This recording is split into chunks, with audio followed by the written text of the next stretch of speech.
Boa noite a todos. E nesse momento, então, vamos elevar os nossos pensamentos a Deus, pedindo que Ele nos ilumine, de forma que nós possamos, mais do que tão somente entender a sua mensagem, que será estudada nessa noite, que nós possamos colocá-las em prática efetivamente em nosso dia a dia. E pedimos isso, ó Pai, que ilumine os nossos pensamentos e corações e esteja conosco. Capítulo 6, o Cristo Consolador. Nós estamos vivendo numa daquelas épocas em que a humanidade percebe surpresa que o homem, afinal, não pode tudo.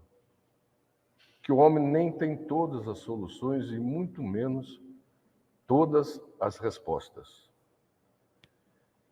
E no exato momento em que nós nos conscientizamos desse fato, nós começamos efetivamente a sair da zona de conforto em que nós vivemos e tentamos, enfim, compreender, afinal, o que é que está acontecendo com as nossas vidas.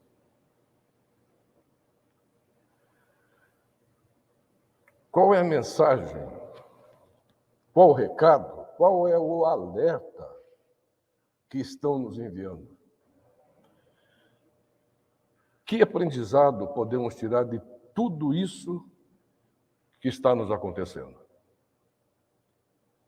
Alguns podem até pensar, mas será que tudo não passaria de meras coincidências?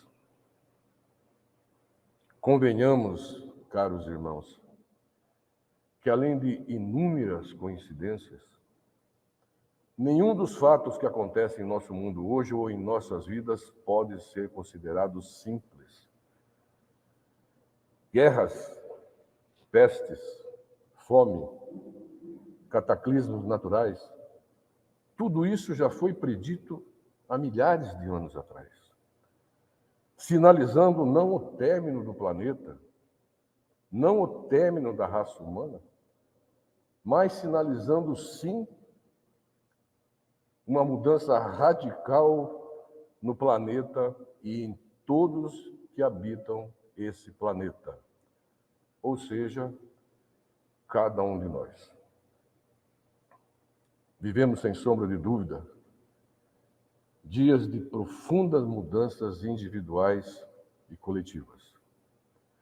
E no rastro disso tudo, como não podia deixar de ser, surge o medo, surge o sofrimento e uma ansiedade que lá no fundo não passa.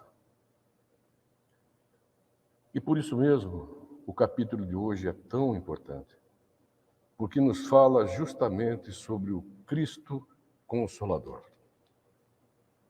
Não que a humanidade não tenha conhecido o sofrimento ao longo de toda a sua história, ou que o calo esteja apertando só agora. Não. A história do sofrimento da humanidade vem desde que ela se iniciou. A única diferença agora é que o calo apertou de vez, no português bem claro. Nós já sabemos que vivemos num mundo de provas e expiações, onde ninguém,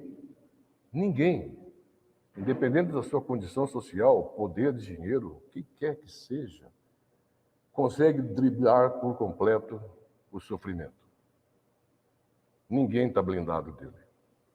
Ainda mais quando essa fase de provas e expiações está terminando. E é justamente no fim dessa fase que as mudanças e as pressões trazidas pelas mudanças fazem sentir seus efeitos ainda mais sobre as nossas vidas.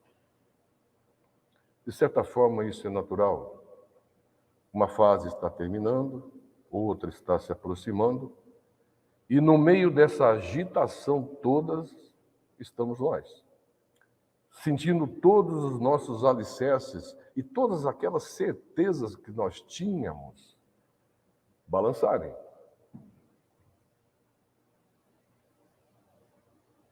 Mas vamos nos lembrar do motivo, ou dos motivos, que nos trouxeram para a doutrina espírita.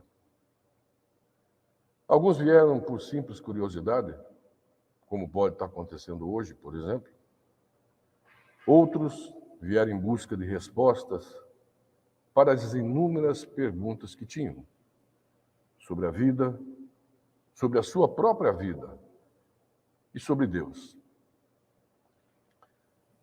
Mas a grande maioria de nós veio mesmo, e aí eu me incluo nesse grupo, em busca do alívio das nossas dores, das nossas angústias e do nosso medo. Medo daquilo que a vida nos trouxe e medo daquilo que a vida poderia nos trazer. A gente já sofre por antecipação. Resumindo, nós viemos para a doutrina espírita na busca de uma solução para o sofrimento, que na verdade é uma busca eterna do homem. E aqui realmente nós encontramos o alívio para ele. Ao mesmo tempo que começamos a entender que aliviar era uma coisa e curar definitivamente era outra coisa. Mas é a partir desse ponto de compreensão que nós podemos começar a desconstruir todo um conjunto de ideias que nos foram enfiadas goela abaixo durante muito tempo, que só dificultaram a nossa compreensão. Compreensão de Deus, da vida, compreensão da nossa vida, daquilo que acontece conosco. Antigamente, quando se falava em sofrimento, sempre era porque Deus estava punindo os nossos pecados. E se alguém falasse, mas aquela criança acabou de nascer e já está em sofrimento, não deu tempo nem de pecar, de fazer mais nada. A gente era então lembrado que ainda tínhamos que pagar o pecado original. Ou seja, a gente já começava a vida física devendo. E, em consequência disso, sofrendo e sendo castigados. E daí a figura do Deus vingador, punitivo, ficou gravado em nossas mentes. E isso foi péssimo. Isso foi muito ruim. Porque, acima de tudo, isso atrapalhou a nossa compreensão do sofrimento. Para nós, o sofrimento é algo sempre inútil e negativo. Para nós, o sofrimento é um mal. Mas se nós entendermos que o mal não existe, e o que realmente existe é a ausência do bem, nós vamos ter que começar a revisar o nosso conceito do mal. E, em consequência disso, vamos ter que revisar também o nosso conceito do sofrimento. Precisamos entender o processo que nos levam a ele. Pois, entendendo o processo, nós podemos fazer duas coisas muito importantes. Primeiro, evitar o sofrimento quando isso for possível.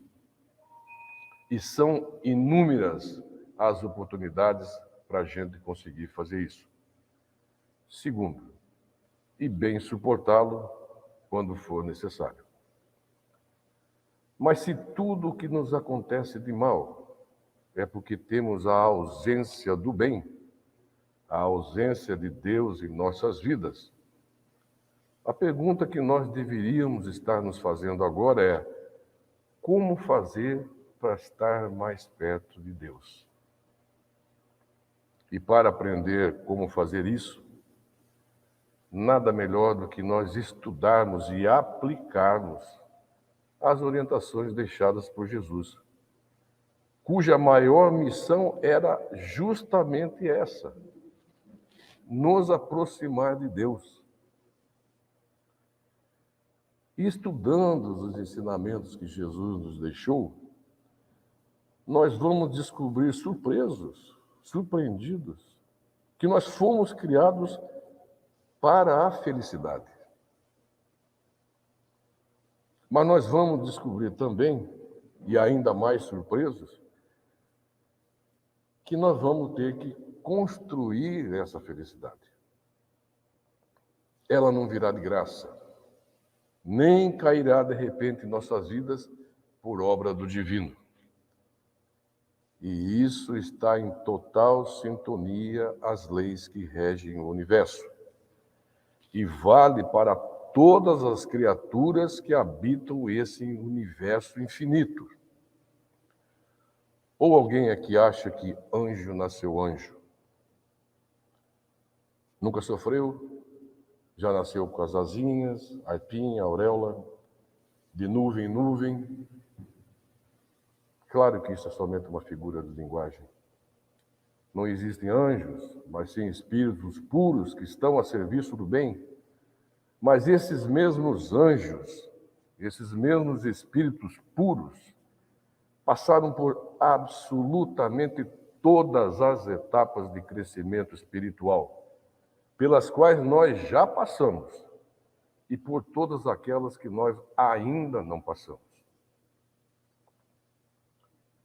Se demoraram milhares de anos ou centenas de anos, só dependeu de uma coisa: palavrinha mágica, livre-arbítrio, escolha própria.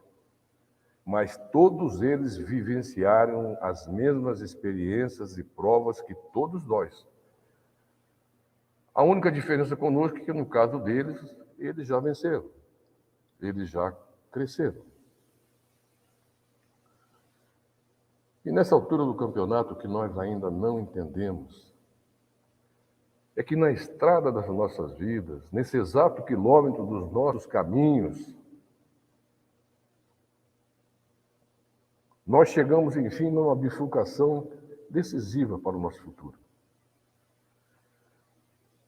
Ou nós continuamos a levar a vida como nós sempre levamos, cegos e surdos aos chamados de Deus, ou nós resolvemos fazer um esforço no sentido de tentarmos compreender qual é o verdadeiro sentido das nossas vidas nesse mundo.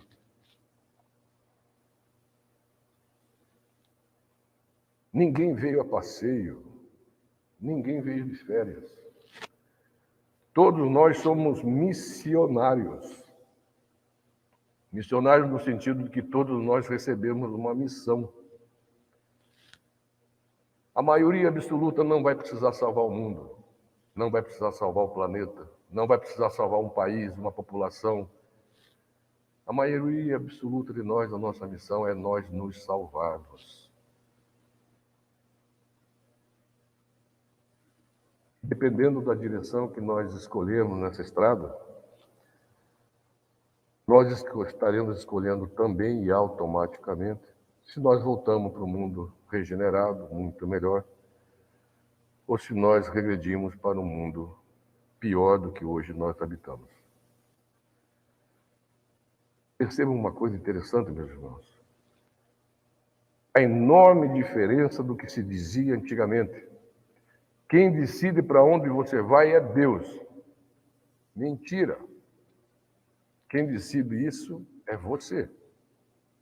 E dependendo do lugar para onde você for, você terá mais ou menos sofrimento, que você próprio escolheu, não Deus.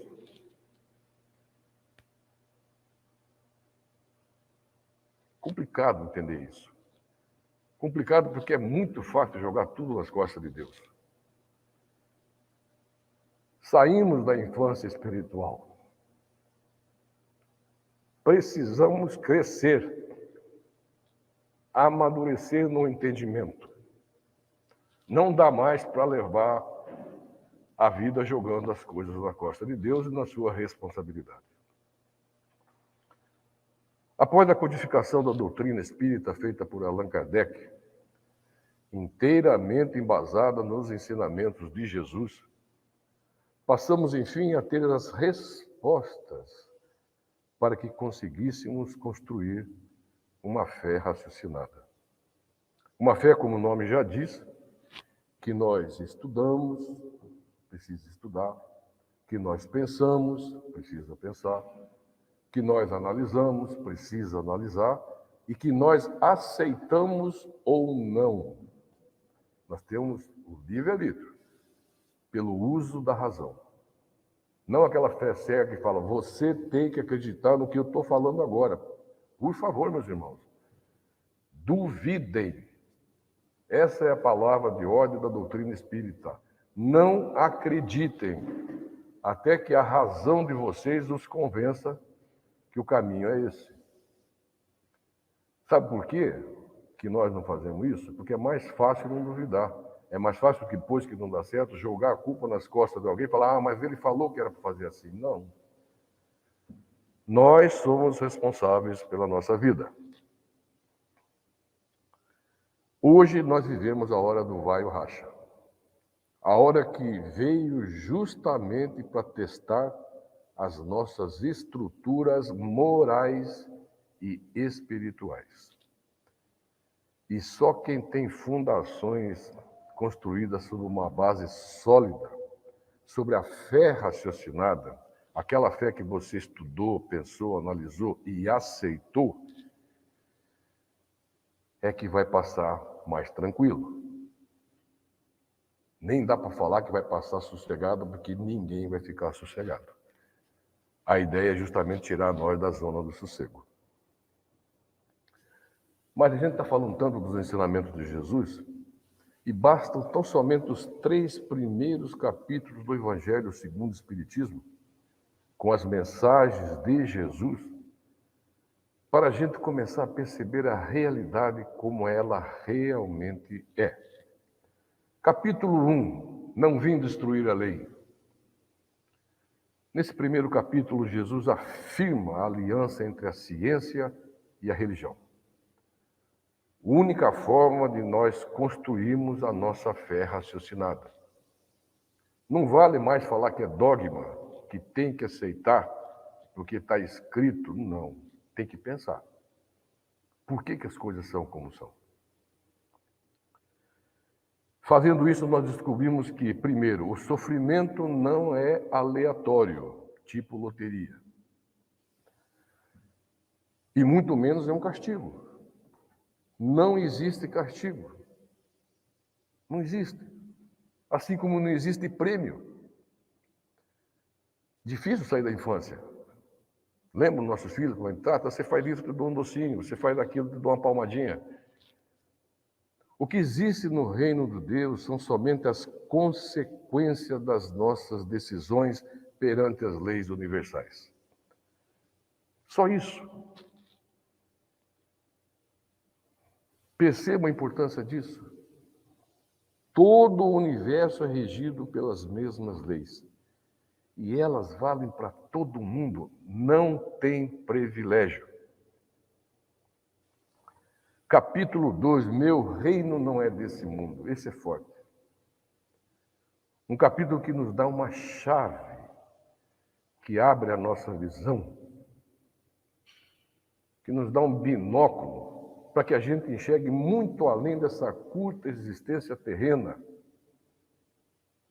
tirando essa ideia antiga de que essa vida física atual é o princípio, o meio e o fim. Somos espíritos imortais, não temos fim. A morte não existe. Acreditam? Não acreditem, pensem, analisem, pesquisem. E daí vem o capítulo 3 nos dizendo: há muitas moradas na casa do meu Pai. Aí Jesus abre totalmente os nossos horizontes e nos dá uma ideia da imensidão da casa de Deus. Ao mesmo tempo que nos mostra a realidade da multiplicidade das existências. Vamos traduzir o que significa isso? Reencarnação, processo reencarnatório. A gente deixa essa vida física, vai para a erraticidade, vai para o plano espiritual, volta com outro corpo físico e a missão continua. Qual que é a missão? Aprimorar, aprender, amadurecer, progredir. E a gente começa então a perceber e a aceitar o fato de que, na verdade, nós não morremos. Mas quando chega nesse ponto, as coisas podem começar a ficar um pouquinho complicadas. Como conciliar na nossa cabeça a ideia desse universo infinitamente grande, ou seja, não acaba, com a visão ainda tão pequena que nós temos de Deus, o Criador desse universo? Qual que é a ideia que nós temos de Deus no pau da goiaba, no português, claro? Um Deus vingativo?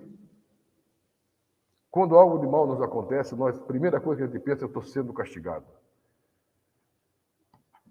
Um Deus que fica bravo,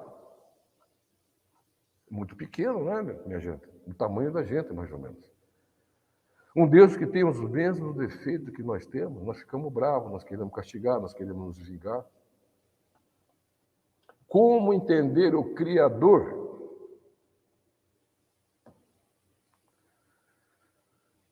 Se nós mal percebemos a criatura, nós mesmos, como nós realmente somos,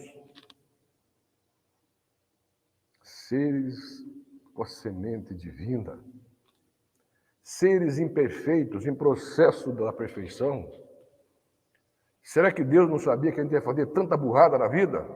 Em tantas vidas? Claro que sabia. É o caminho de todos nós, de todos que habitam esse universo. E por que esse medo?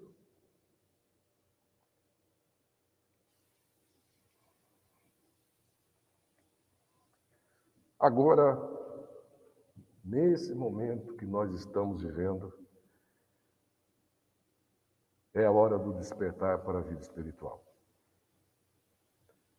E aqui no capítulo 6 do Evangelho segundo o Espiritismo, Jesus nos fala sobre o Cristo Consolador, que só busca consolo quem sofre. E a pergunta que nós temos que nos fazer é: por que sofre? Se Deus é Pai. De maneira simples e direta, meus irmãos, sofre porque estar estagnado, estar parado, dói. Sofre porque o processo de amadurecimento dói. E este é o grande entrave para nós aceitarmos o caminho da porta estreita, que é o que nós não queremos fazer. Seria ótimo estar aqui na frente agora dizendo que tudo vai ser muito fácil, que tudo vai ser alegria, que tudo vai dar certo, que basta pagar o dízimo ou alguma coisa a mais, dar dinheiro, carro, apartamento, bens, que basta dizer amém e pronto, que as coisas vão correr bem. É isso que algumas religiões têm dito de forma geral até hoje. Mas vamos à realidade. Nós já perdemos muito tempo e muitas vidas nos iludindo. Estamos num processo de crescimento e vamos ter que passar pelas dores do crescimento. Eu estou vendo aqui que eu acho que tem bastante gente que tem filhos. E quem tem filhos sabe do que eu vou falar.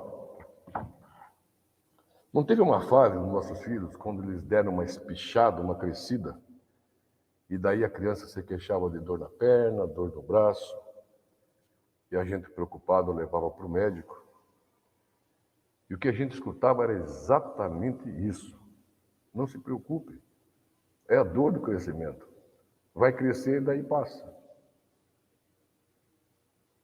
E a criançada cresce e realmente passa. Por isso a necessidade de nós crescermos logo espiritualmente. Quando crescemos, a dor passa e o sofrimento termina. Acho que todo mundo já viu nos hospitais, nos filmes, a linha no monitor cardíaco, aquele aparelhinho. que parece um contorno de uma serra.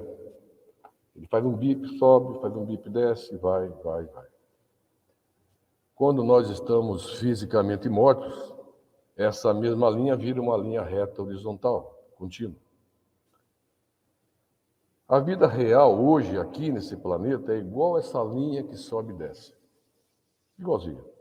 Também tem seus altos e baixos. Quem de nós já não passou por isso? Também tem suas alegrias e tristezas. Também tem seus sucessos e os seus fracassos. Também tem o estar em cima e estar embaixo. Aquela outra linha que é sempre reta e plana, nunca mudando, é pura ilusão. Porque isso não acontece nem quando nós morremos. Do lado de cá, com o corpo físico, a linha realmente para quando as funções vitais param. Porque não tem mais atividade física. Do lado de lá, os altos e baixos vão continuar. Não muda nada. Afinal, o que ficou para trás foi só o corpo físico, a roupagem que o espírito usou. Mas nós, espíritos, seguimos a nossa jornada, com a bagagem que nós construímos aqui na Terra. E entendam que bagagem não é carro, casa, fazenda, dinheiro, dívida. Bagagem é aquilo que nós construímos espiritual e moralmente dentro de nós. Esse alto e baixo só vai diminuir nas nossas vidas, quer nós estejamos encarnados, quer nós estejamos desencarnados, conforme nós formos crescendo em compreensão e conhecimento. Por isso que é importante estudar também. Única forma de mudar as nossas atitudes e os nossos sentimentos. Eu vou mudar amanhã. Amanhã eu vou virar uma Madre Teresa de Calcutá e Francisco de Assis. Não funciona. A natureza não dá saltos. Nós temos que nos convencer primeiro disso. Nós temos que ter uma fé raciocinada, embasada, para nos dar ânimo para proceder às mudanças internas que não são fáceis. Se fossem fáceis, nós já estávamos num outro mundo muito melhor que esse. Se nós estamos aqui marcando tempo ainda, é porque nós ainda não fizemos as mudanças. E nós é nós todos mesmo, viu, pessoal? Mundo de provas e expiações, talvez um abençoado, um santo esteja aqui no meio nos ajudando, mas o resto está na mesma panela. Para finalizar, está quase em cima da hora, mas vou contar rapidinho. Uma historinha.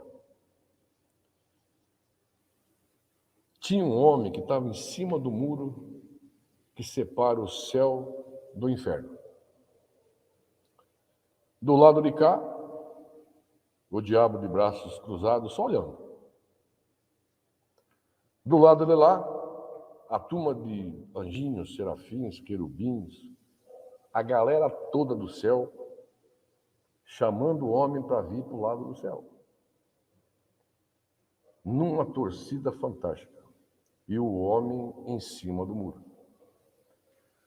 Daí um filósofo que assistia tudo aquilo foi para o diabo e perguntou: diabo, você fica aí só olhando, não faz nada? Enquanto isso, do lado de lá, a turma do céu está fazendo a maior algazarra, a maior força para trazer o homem para o lado de cá. E o diabo então respondeu: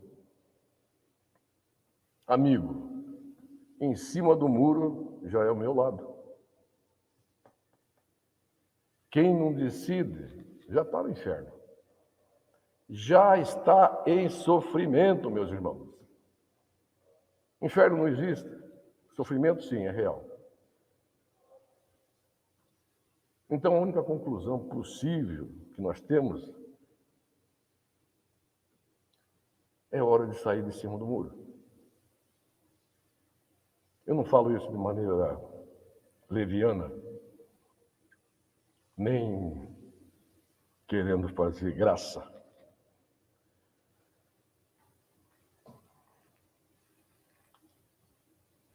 Eu falo em cima de uma certeza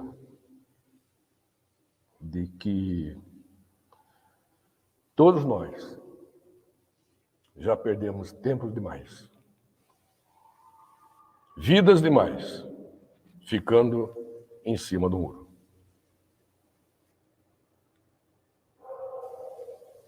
Não vai adiantar nada se a gente acordar amanhã cedo e deixar a vida continuar como ela sempre tem sido.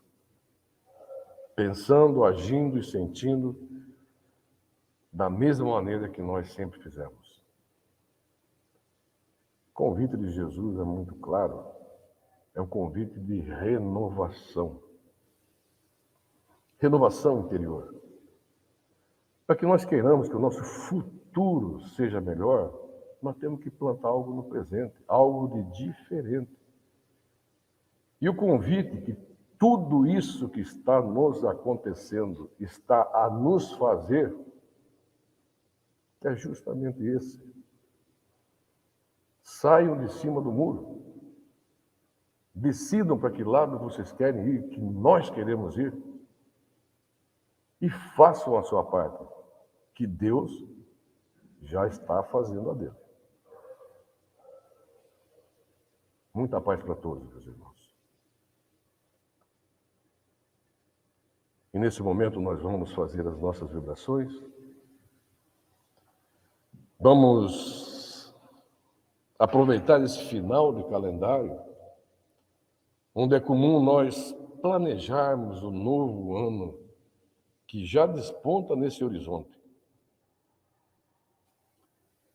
Vamos vibrar para que esse novo período seja marcado acima de tudo, pelo fortalecimento e pela nossa confiança em Deus. Que esse ano seja também um momento onde nós teremos olhos para ver e ouvidos de ouvir o chamado sempre misericordioso de Deus. Que seja um ano novo onde as nossas mãos busquem o trabalho redentor da caridade.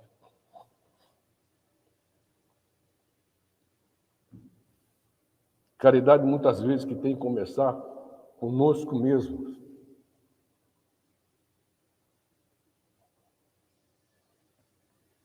Em nós próprios. Se olhando com mais carinho, com mais perdão, com mais compreensão e com mais aceitação. Erramos? Sim, erramos. Todos nós erramos. Mas a oportunidade de mudança está aí. Que a nossa mente se fortaleça no estudo do Evangelho, meus irmãos. E os nossos corações se iluminem em receber Deus em nossas vidas. Vamos aproveitar, meus irmãos, para renovar as nossas esperanças e a nossa fé no Criador, que Ele é acima de tudo. Amor, bondade e misericórdia. O próprio Jesus já nos disse: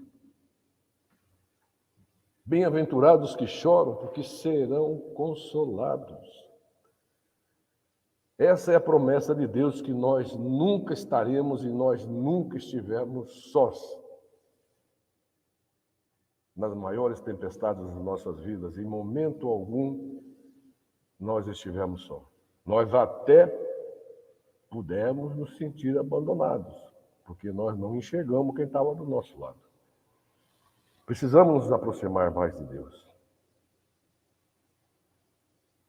E fortalecidos nessa fé que anima os nossos espíritos, nesse momento se una a dos bons espíritos que nos acompanham nessa noite de estudo, de trabalho, e que nós possamos juntos vibrar intensamente por todas as pessoas que estejam a necessitar do amparo e do amor de Deus, que não perceberam que já tem isso. Agradecemos pela oportunidade de poder estarmos mais próximos a Ti, Deus Pai. E pedimos que abençoe a todos nós, hoje e sempre, graças a Deus.